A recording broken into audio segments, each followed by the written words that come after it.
La louange est au Seigneur. Alléluia. Toute louange à notre Dieu, toute l'adoration à notre Dieu. Toute louange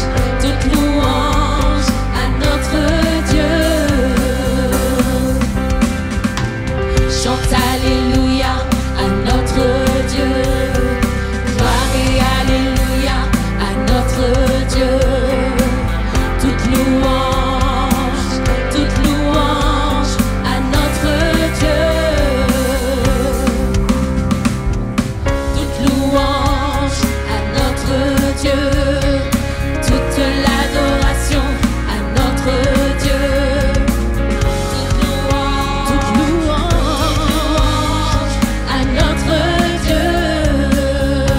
Chante alléluia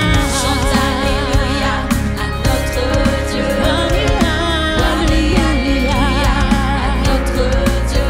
Toute louange à notre Dieu. Toute louange à notre Dieu. Toute l'adoration à notre Dieu. Toute louange à notre Dieu. Chante alléluia à notre Dieu. Gloire et alléluia à notre Dieu. Toute louange à notre Dieu.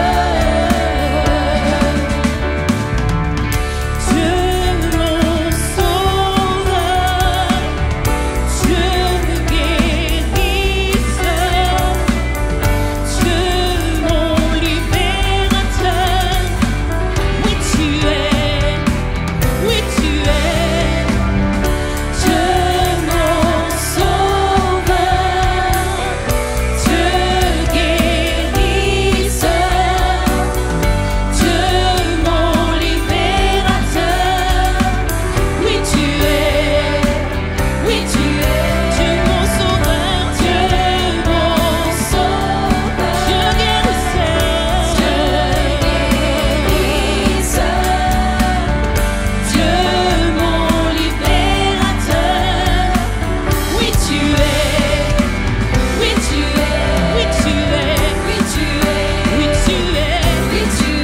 toute louange à notre Dieu. Toute l'adoration à notre Dieu. Toute louange à notre Dieu. Chante alléluia à notre Dieu. Gloire et alléluia à notre Dieu. Toute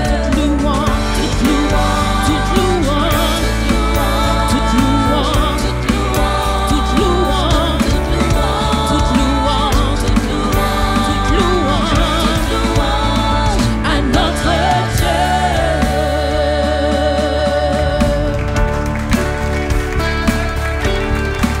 À toi la louange, à toi l'honneur, à toi la gloire, parce que tu mérites la louange. Si nous sommes là ce matin, c'est pour le louer et l'adorer. Alléluia. Alléluia. Gloire à toi, Seigneur. Alléluia. Tu es le seul, tu es le vrai, tu es l'unique Dieu. En regardant en fait les personnages bibliques, les histoires bibliques, je me suis rendu compte que le Seigneur aurait pu tout faire par lui-même, parce qu'il est Dieu.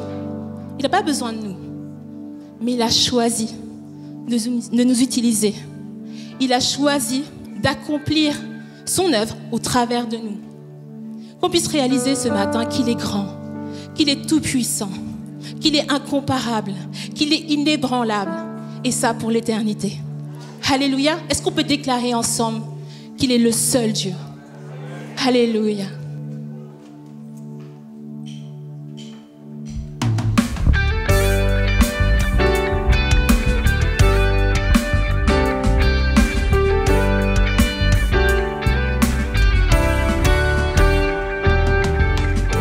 Tu n'es pas un Dieu créé par la main de l'homme. Tu n'es pas un Dieu qui dépend de l'homme mortel. Tu n'as pas besoin de nos dons ni de nos offrandes. C'est ton plan et c'est ta volonté. Tu n'es pas un Dieu créé par la main de l'homme. Tu n'es pas un Dieu qui dépend de l'homme mortel. Tu n'as pas besoin de nos dons ni de nos offrandes. C'est ton plan et c'est ta volonté. Car toi seul est Dieu, bien avant tous les temps, assis sur le trône. Oui, toi seul est Dieu, dans les bons ou dans les mauvais temps, assis sur le trône. Oui, toi seul est Dieu. Tu es le seul Dieu, tu es le seul Dieu. Ton pouvoir ne peut se contenir. Tu es le seul Dieu, ta louange ne va jamais finir. Tu es le seul Dieu, toi seul est digne de nos offrandes. Tu es Dieu et c'est ta volonté. Car toi seul est Dieu, bien avant tous les temps, assis sur le trône. Oui, toi seul est Dieu, dans les bons ou dans les mauvais temps, assis sur le trône. Oui, toi seul est Dieu, incomparable, inémolable, à l'infini. Oui, c'est bien toi, Dieu de l'univers, extraordinaire, Dieu de lumière. Oui, c'est bien toi, car toi seul est Dieu, bien avant tous les temps, assis sur le trône. Oui, toi seul est Dieu, dans les bons ou dans les mauvais temps, assis sur le trône. Oui, toi seul est Dieu, car toi seul est Dieu, car toi seul est Dieu, bien avant tous les temps, assis sur le trône. Oui, toi seul est Dieu, dans les bons ou dans les mauvais temps, assis sur le trône. Oui, toi seul est Dieu. Alléluia. Toi seul est Dieu. Il y a un chant qui dit je suis tranquille parce qu'il est sur le trône. Alléluia. Est-ce qu'on peut dire ça ensemble? Je suis tranquille parce qu'il est sur le trône. Et parce qu'il est assis sur le trône, je suis tranquille. Alléluia. Est-ce qu'on peut repasser dans nos vies toutes les fois où le Seigneur nous a rejoints par sa bonté? Toutes les fois où on était au bord du gouffre. Toutes les fois, il a manifesté sa fidélité à la dernière minute, à la dernière seconde, quand on pensait que tout était perdu.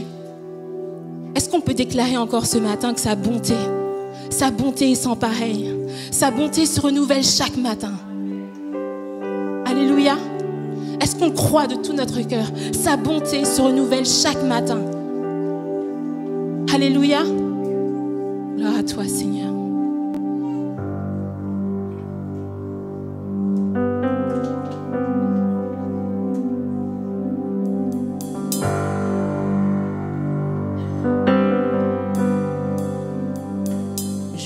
Seigneur, ta bonté ne faillit jamais. Tous les jours, tu me tiens dans tes mains. Dès que je me réveille jusqu'à mon coucher, je chanterai la bonté de Dieu. Alléluia. Toute ma vie, tu as été bon.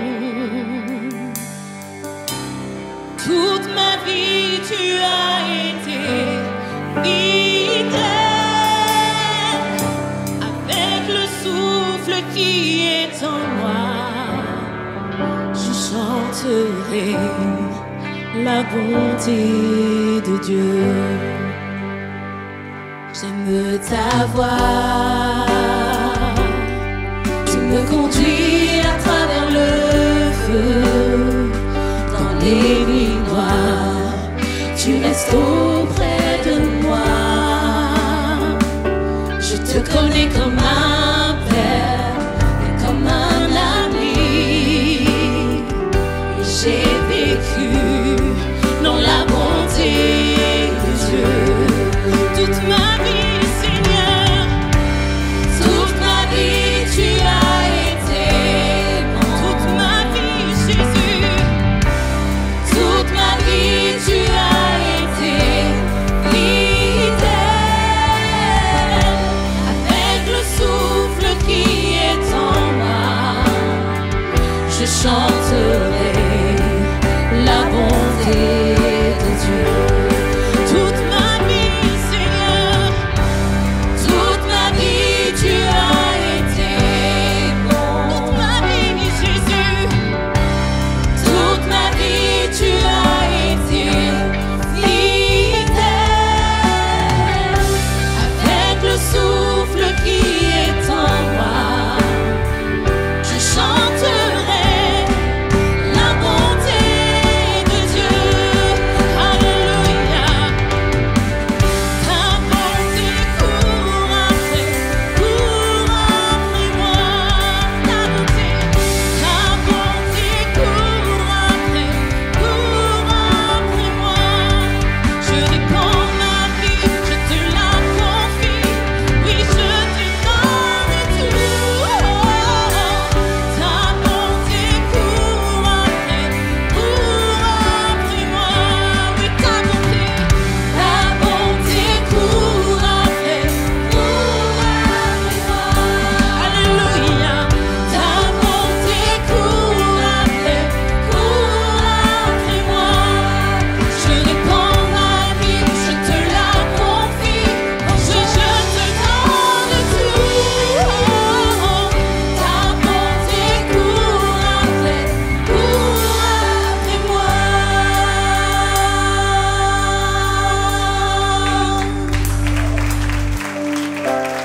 Toute ma vie, tu as été bon. Toute ma vie, tu as été fidèle. Avec le souffle qui est en moi, je chanterai la bonté de Dieu. Toute ma vie, Seigneur, toute ma vie, tu as été. Toute ma vie, Jésus, toute ma vie, tu as été fidèle. Avec le souffle qui est en moi, je chanterai la bonté de Dieu. Je chanterai la bonté de Dieu. Chante la bonté de Dieu. Je chanterai la bonté de Dieu. Alléluia, alléluia. Merci Seigneur, merci Jésus. Merci Seigneur pour tes bontés. Merci parce que tu es grand. Seigneur, on va le chanter. C'est plus qu'un chant. C'est plus qu'une mélodie. C'est plus qu'un feeling, une sensation. Seigneur, tu es présent. Et ta bonté, elle est réelle. Elle est puissante. Elle me relève. Elle me console. Elle me transforme. Elle me fait du bien. Seigneur, on veut centrer nos vies sur toi. Parce que lorsque nous sommes centrés sur toi, lorsque nos vies sont au diapason de la parole, de tes promesses sur lesquelles on s'appuie jour après jour, Seigneur, tes bontés, on les expérimente. On les expérimente. Alléluia. Alléluia.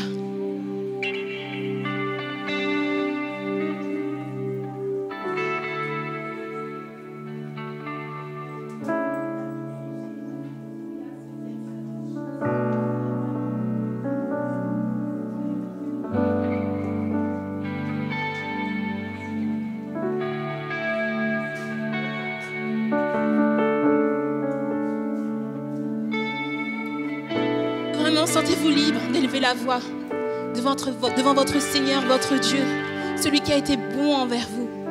Seigneur, je me rappelais de ce que tu as fait hier, avant-hier, l'année dernière, il y a 10 ans. Seigneur, tu étais là. Et j'ai l'assurance que tu seras là encore à mes côtés. Alléluia. Élevons la voix ensemble. Ne nous écoutons pas les uns les autres. Qu'on puisse parler à notre Dieu, notre Seigneur, notre Sauveur, notre Libérateur. Alléluia, Seigneur, tu mérites la gloire. Tu mérites l'adoration de ton peuple. On ne peut pas rester la bouche fermée devant toi, devant la manifestation de ta présence au milieu de nous. Alléluia, Alléluia, Alléluia. Tu es grand Seigneur, tu es bon Seigneur.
Je viens simplement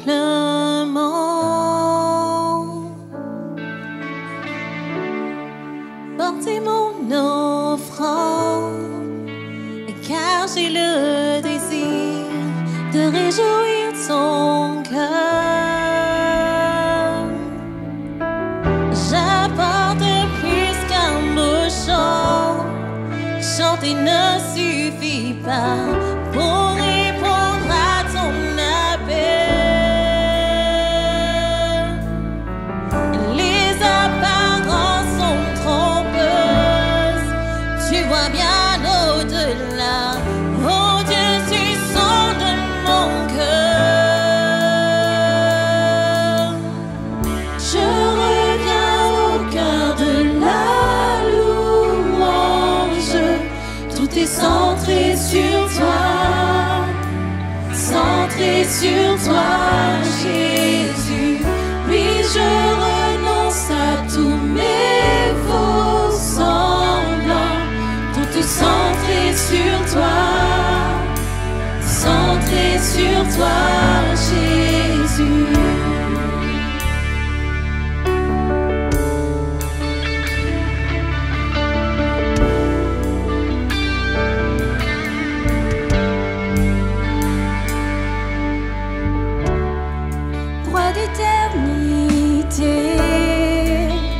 Qui peut exprimer ce dont tu es dit?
Des hommes s'apprêtent à enterrer un défunt, quand tout à coup, une bande de pillards surgit. Vite, ils se débarrassent du corps et ils le jettent presque négligemment dans une tombe. Et voilà que le corps roule et il s'en va toucher les ossements d'un homme qui a été déposé 1 an plus tôt. Mais cet homme, ce n'est pas n'importe qui, c'est le prophète Élisée.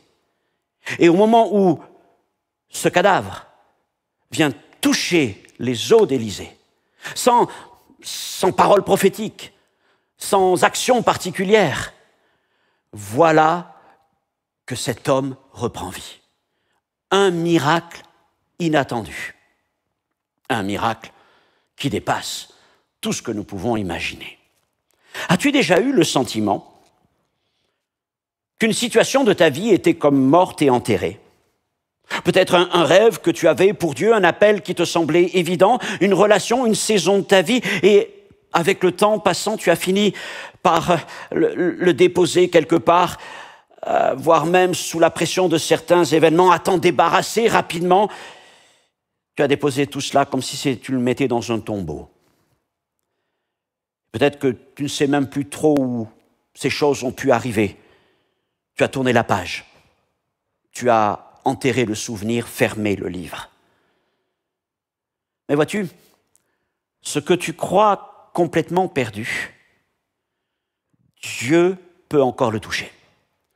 Il peut encore le restaurer et le réveiller. Et c'est ce que raconte notre texte aujourd'hui. Et je te propose de lire ensemble dans 2 Rois, chapitre 13, versets 20 et 21. 2 Rois 13, 20 et 21. Élisée mourut et on l'enterra. L'année suivante, des troupes de Moabites pénétrèrent dans le pays. Et comme on enterrait un homme, voici, on aperçut une de ces troupes et l'on jeta l'homme dans le sépulcre d'Élisée. Et l'homme alla toucher les os d'Élisée et il reprit vie et se leva sur ses pieds. Amen. Seigneur, merci pour la grâce de pouvoir ouvrir encore ta parole et de nous laisser encourager, fortifier dans la foi, instruire par elle. Car Seigneur, nous ne partageons pas là simplement une belle histoire d'autrefois, mais nous y découvrons des principes spirituels qui demeurent vrais dans notre temps et pour nos vies d'aujourd'hui. Alors je te demande, Seigneur, de me permettre d'être ton messager inspiré, bien au-delà de tout ce que tu m'as permis de préparer, pour apporter des paroles qui seront comme des paroles de grâce, des paroles de vie dans les cœurs de ceux qui ont besoin de les recevoir. Dans le nom de Jésus-Christ, merci pour ces moments. Amen. Alors je voudrais dire, avant d'aller plus loin, que ce miracle dont nous allons parler est avant tout celui de la grâce divine. Il ne résulte ni de la prière, ni de la foi, ni d'une attente particulière, et pourtant Dieu agit. C'est cela la grâce. Une intervention divine imméritée, inattendue, souveraine. Et Dieu ne ressuscite pas ce mort parce qu'il l'aurait demandé ou que les gens qui ont jeté le corps l'auraient demandé, mais il le fait parce qu'il est Dieu et qu'il aime donner la vie là où il n'y a plus d'espoir. Bienvenue dans le 4e et dernier message de notre série d'été sur les miracles d'Élisée, avec comme fil conducteur ce verbe assez peu commun, jeter. Jeter comme un acte de foi.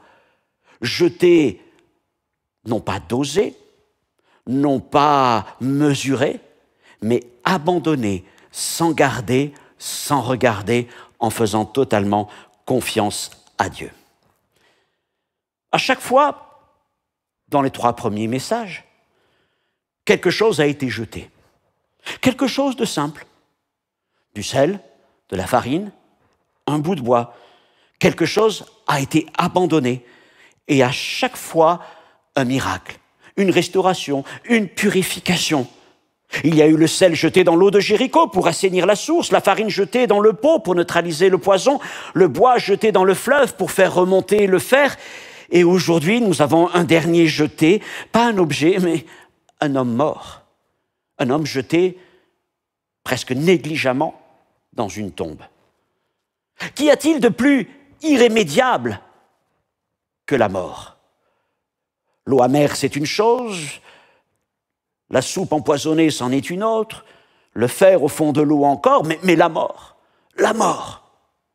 Et pourtant, même là, Dieu agit encore. Et ce message est pour tous ceux qui ont perdu, négligemment, ou même enterré quelque chose trop tôt, pensant que c'était fini. Tous ceux qui ont cru qu'il n'y avait plus d'espoir et qui vont découvrir, et je l'espère que ça sera vrai pour toi, que par un simple geste, même involontaire, Dieu peut redonner la vie par sa grâce. Premièrement, jeté dans une tombe. On jeta un homme dans un sépulcre. Alors, quand ces gens jettent donc le corps du défunt dans la tombe d'Élisée, il n'y a rien de prémédité. A priori, ils ne savent peut-être même pas que c'est la tombe d'Élisée. Et ce qu'ils font, c'est un geste de panique en raison de l'arrivée inopinée de ces brigands, un geste de peur, un geste de survie, il faut fuir. Le corps est jeté à la hâte pour échapper à un danger. Et pourtant, Dieu choisit ce moment chaotique pour accomplir un des miracles les plus inattendus de toute l'Écriture. Et il nous montre que ce que les hommes vivent comme une fin, Dieu peut l'utiliser comme un commencement en se saisissant même des gestes les plus désespérés. Quand on ne sait plus quoi faire, quand on arrive à se débarrasser, quand on agit à l'instinct, il peut transformer notre réaction de panique en miracle. Et toi, t'est-il arrivé de jeter quelque chose dans une tombe, dans la tombe de tes souvenirs, de tes relations ou d'autres choses en pensant que c'était fini? Oui, un projet, une relation, un rêve, une prière, un appel. Et peut-être que tu t'es dit, même ce chapitre est clos, faisons le deuil, maintenant passons à autre chose. Mais même ce que tu as jeté sans espérance, ce que tu as enfoui dans l'oubli, Dieu peut encore le toucher et le ramener à la vie, sans même que tu lui demandes. Mais peut-être que tu as l'impression finalement que c'est toi-même qui as été jeté. Tu as comme été jeté à la va-vite, dans une tombe, dans une saison sans espoir. Mais j'ai encore envie de te dire que Dieu reste fidèle. Et là aussi, Dieu peut te remettre au contact de sa vie. Deuxièmement, jeté dans la bonne tombe. C'est dans le sépulcre d'Élisée qu'ils ont jeté cet homme. Je ne sais pas encore une fois s'ils savaient que c'était le prophète Élisée qui était là ou non, mais il s'est trouvé qu'il y était. Et en effet, cette tombe, donc, ce n'est pas la tombe de n'importe qui. Et il y a quelque chose d'énorme ici, dans ce texte, c'est qu'on découvre alors que l'onction d'Élisée ne s'est pas éteinte avec sa vie. Ça fait 1 an qu'il est mort, ses os se sont peut-être desséchés, mais il y a quelque chose qui demeure là. Ce que Dieu a mis en lui, cette onction, cette double portion de l'esprit d'Élie qui lui avait demandé au moment où Élie était remonté auprès du Père. Ce que Dieu dépose ne meurt pas. Ce que Dieu sanctifie porte encore du fruit, même si ça nous semble inactif. Et si, en regardant en toi, à cet instant, tu trouvais là, dans ton cœur, dans ta vie, tu trouvais encore un appel ancien que tu croyais sec, une parole reçue il y a longtemps que tu aurais comme oubliée, une promesse que tu n'as pas su saisir et dont tu penses qu'elle est comme périmée. Tu crois que c'est mort, que ton appel, tes dons sont éteints, perdus, enterrés, Dieu les aurait donnés à un autre. J'ai envie de te dire, n'oublie pas que Dieu est le Dieu de la vie et de la résurrection. Car évidemment, la tombe d'Élisée est l'annonce d'une autre tombe, une tombe qui a changé toute l'histoire de l'humanité, c'est la tombe de notre Seigneur Jésus-Christ. Et lui aussi a été comme jeté dans un sépulcre. Mais cette fois, c'est le vivant qui est entré dans la mort, pour que les morts puissent en sortir. Alors, il y a bien sûr une grande différence entre la tombe d'Élisée et celle de Jésus. L'un est mort et il est entré dans l'espérance de participer à la résurrection. Jésus est mort, il a été enterré, mais il est ressuscité. Il est la résurrection et la vie. J'ai envie de dire que s'il y a spirituellement parlant une tombe dans laquelle tu dois te jeter, c'est celle de Christ. Alors, je parle d'une manière spirituelle. Je ne suis pas en train de dire qu'il faut aller à Jérusalem, vous l'avez bien compris. Mais je parle de cette tombe spirituelle, comme lorsque nous parlons de la croix de Christ, parlons de la tombe. Parce que dans cette tombe, dans ce sépulcre, l'onction de la résurrection y est présente pour toujours. Contrairement à Élisée, dont les eaux ont transmis en quelque sorte une vie résiduelle, Jésus, lui, ressuscite par sa propre puissance et il communique une vie impérissable. Et l'onction de vie de Jésus n'est pas résiduelle, mais elle est la plénitude de la vie, de la résurrection qui demeure en lui. Il est vivant pour toujours et il a la puissance de te donner encore pleinement sa vie. As-tu été jeté dans un tombeau de tristesse, repoussé négligemment, abandonné en raison de toutes sortes de pressions? Es-tu peut-être dans un temps de deuil, de résignation? Aujourd'hui, Jésus te tend la main. Il est le vivant et il veut te ramener d'entre les morts. Il veut te faire sortir du tombeau dans lequel on t'a jeté. Il a préparé pour toi quelque chose de nouveau. Troisièmement, le contact qui donne la vie. L'homme toucha les eaux d'Élysée et il reprit vie, est-il dit. Alors, nous voyons qu'il n'y a donc pas eu de prière, aucune parole prononcée, aucun geste visible, aucune imposition des mains, juste un contact avec des eaux secs, ceux d'Élysée, et la vie est revenue. Et ce message est pour toi qui crois que c'est trop tard, que la bénédiction est passée, que la saison est finie, que l'opportunité est périmée en quelque sorte. Dieu montre ici que la puissance de résurrection, et même pour ceux que tu pensais être morts et enterrés, un toucher de Jésus, un toucher du ressuscité, et tout peut reprendre vie. Ce qui est mort en toi, mets-le au contact de celui qui est la vie. Ce qui est mort dans ton cœur, ce qui est mort dans ton espérance, ce qui est mort dans ta foi, abandonne-le à celui qui est vivant. Maintenant, il m'a paru bon aussi d'insister pour dire que ce qui s'est passé dans la tombe d'Élysée ne doit absolument pas se refaire. C'était un acte non prémédité. C'était un acte de panique. Et écoutez-moi bien. Vous en êtes convaincus, mais je veux quand même le dire. C'est une abomination que d'aller sur la tombe d'un homme ou d'une femme de Dieu en pensant recevoir son onction.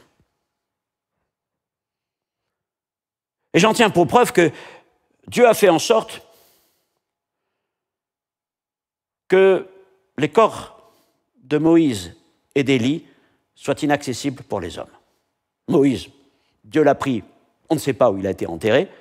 Élie, il a été enlevé au ciel. Les fils des prophètes ont demandé à Élisée de pouvoir aller chercher son corps, ils ne l'ont pas trouvé. C'était dans le plan de Dieu qu'il n'y ait aucun sépulcre, aucune tombe où les hommes puissent aller se recueillir en pèlerinage auprès de Moïse ou d'Élie le prophète. Aujourd'hui encore, certains cherchent l'onction dans des lieux, des objets ou des souvenirs spirituels, mais tout ce qui nous détourne du Christ vivant est un piège. Ne te laisse pas piéger. Quatrièmement, tu crois que c'est fini? Dieu aura le dernier mot. Alors, les Les témoins de cette scène pensaient donc enterrer un défunt, et tout aurait pu s'arrêter à la tombe si finalement ces bandits n'étaient pas arrivés. Comme quoi, même des situations les plus catastrophiques, les plus pénibles, Dieu peut s'en servir pour produire un miracle. Parce que si ces bandits n'étaient pas passés par là, le brave homme aurait été mis dans un trou particulier et rien ne serait passé de plus. Et il a fallu cet événement pour qu'un miracle se passe. Et par un seul contact, cet homme est revenu à la vie. Et ce que tout le monde pensait mort, de manière irrémédiable, Dieu lui redonne vie. Et je veux te dire que Dieu réécrit l'histoire même à partir des restes. Il n'est pas limité par ce que les hommes enterrent. D'ailleurs, il n'est même pas limité par des eaux blanchies, secs et dispersées, comme dans la vision de la vallée des ossements dans le livre du prophète Ézéchiel au chapitre 37. Pour toi aussi, ce que tu croyais clos, eh bien Dieu peut agir et le rouvrir. Ce que tu croyais enterré, Dieu peut le ressusciter. Tu pensais ton appel terminé, ta saison terminée peut-être même tragiquement, tu pensais qu'une partie de ton cœur était comme morte, mais tout cela peut revenir à la vie au contact de la grâce de notre Seigneur. Car en effet, le plus surprenant ou le plus beau dans ce texte, c'est qu'évidemment le mort ne fait aucun effort, il ne crie pas, ne prie pas, il est mort et mort. Et c'est la puissance de Dieu qui agit. Pas son mérite, pas notre mérite, pas sa performance, pas notre performance, pas même sa foi. Il était mort, pas même notre foi. Juste le Dieu de grâce qui fait revivre. Alors tu es peut-être dans une situation où tu n'as plus de force, plus d'élan, et tu vis, pardonne-moi l'image, mais tu vis ta foi, ta vie chrétienne comme une sorte de cadavre ambulant. Et combien il m'arrive de fois de croiser des chrétiens dans nos assemblées, et en eux, on sent que la vie n'est plus là. La vie n'est plus là. La vie de l'esprit, la joie de l'esprit. Quelque chose est mort en eux, quelque chose s'est éteint en eux, peut-être dans leur communion avec Dieu, peut-être dans leur famille, peut-être dans leur couple, peut-être dans leur service, dans leur zèle, dans leur passion. Ce n'est pas simplement perdu, comme le fer, c'est mort. Dans le passage précédent, dans le message précédent, le jeune homme avait perdu son fer. Là, ça va plus loin. Là, c'est mort. Mort. Mais Dieu est capable de te relever et de ressusciter ce que tu croyais perdu pour toujours.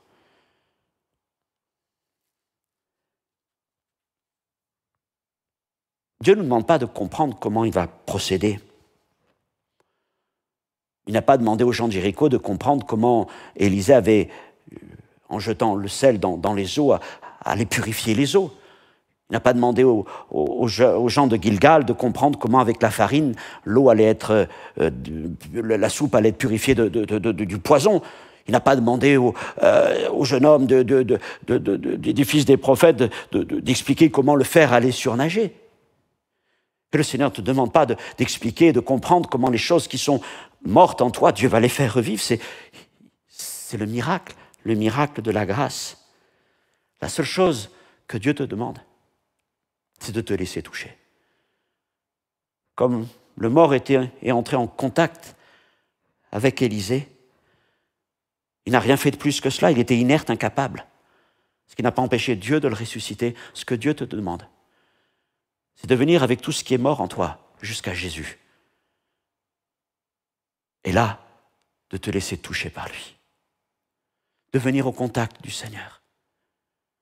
De laisser Jésus redonner vie à ce qui est mort en toi. Alors si tu te sens vide, sec, fatigué, incrédule même, au bout, ce message est pour toi.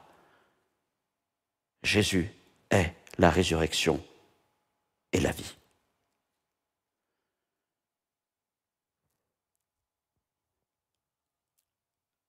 Notre brave homme a été jeté dans la tombe. J'ai dit presque, on s'en est débarrassé. Il a été mis là négligemment. Il n'y avait aucun projet par derrière, certainement pas un projet de résurrection. Dieu a agi par grâce. Et je crois que nous pouvons aussi tirer leçon de ça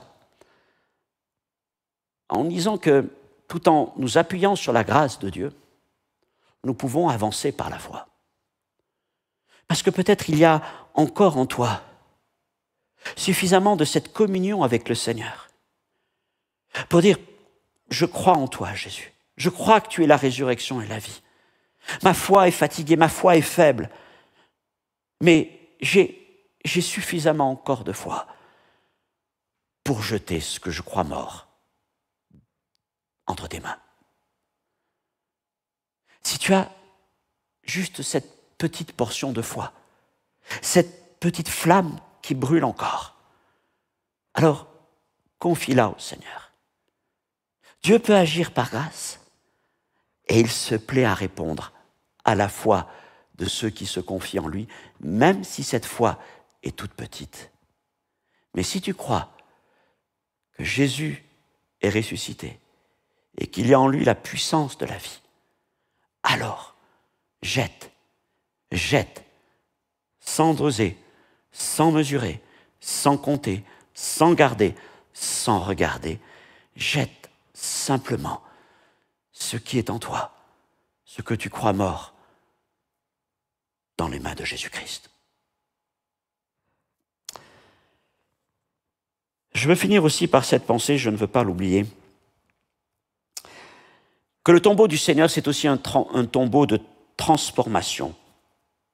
Voilà ce que nous dit Paul dans Romains, chapitre 6, verset 4. « Nous avons été ensevelis avec lui par le baptême en sa mort, afin que, comme Christ est ressuscité des morts, nous aussi nous marchions en nouveauté de vie. » Pour entrer dans la vie nouvelle, il nous faut non seulement passer par la croix, mais rentrer en quelque sorte dans la tombe, être enseveli en Jésus. Comme ce mort a été enseveli avec Élisée. Nous allons être ensevelis avec Jésus, spirituellement parlons.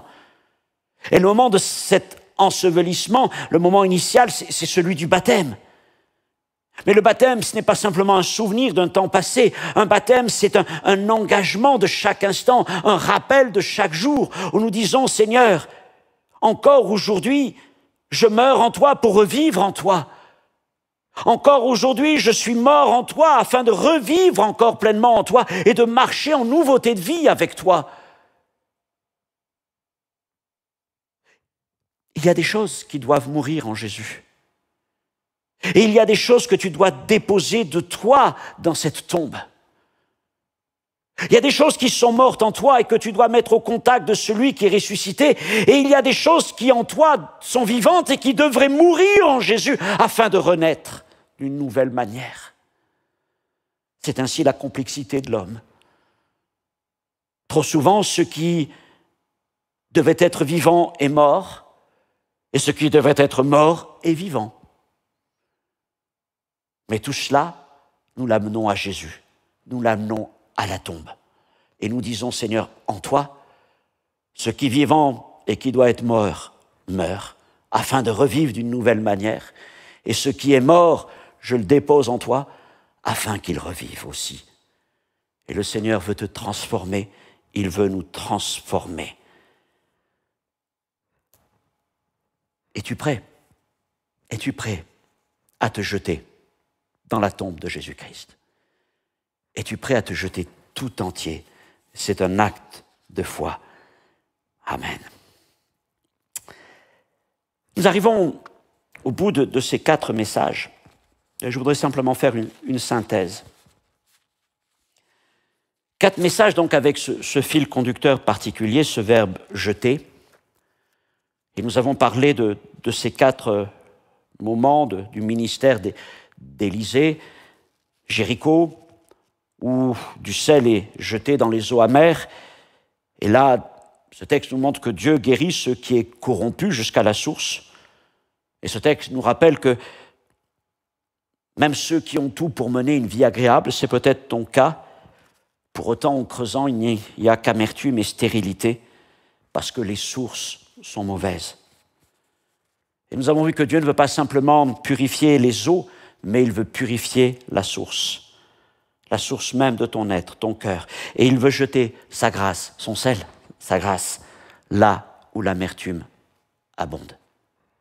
Puis nous avons parlé de Gilgal et la farine jetée dans le pot. Dieu purifie ce que nous avons contaminé.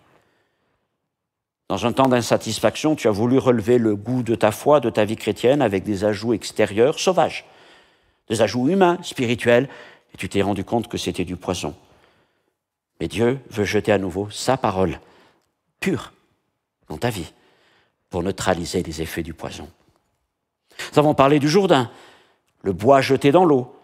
Dieu fait remonter ce que nous croyons perdu.